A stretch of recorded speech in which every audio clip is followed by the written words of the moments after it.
तो साथियों, ज्ञात सभ्यता,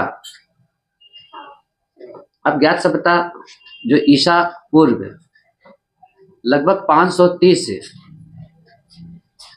वर्ष पहले की है।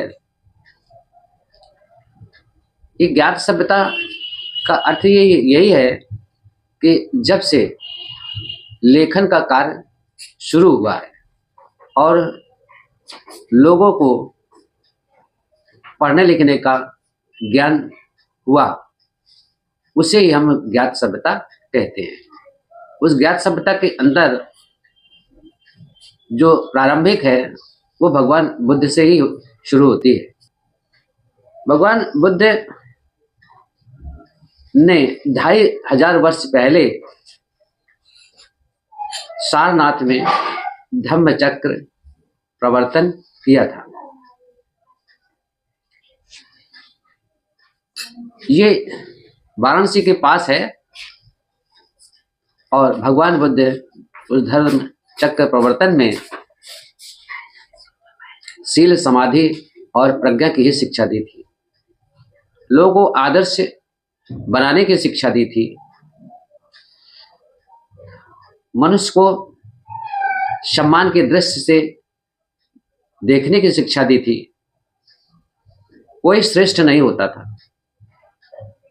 श्रेष्ठ मनुष्य जो है अपने कर्म और ज्ञान के आधार पर ही होता था। लेकिन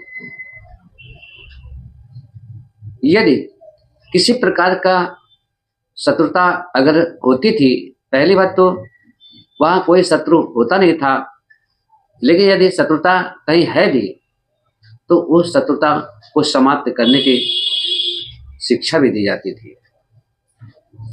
इसलिए भगवान बुद्ध ने कहा था कि वैरेन वैरानी सम्मन्ति कुदाचनो अवैरेन च सम्मन्ति ईश धम्मो सनातनो।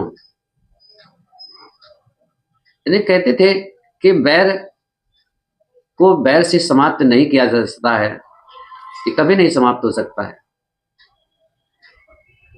वैर को यदि समाप्त करना है तो अवैर से ही है समाप्त हो सकता है। यही सनातन का नियम है।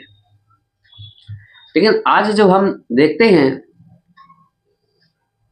तो जस्ट बिल्कुल विपरीत है इसकी। आज जो धर्म की व्याख्या की जा रही है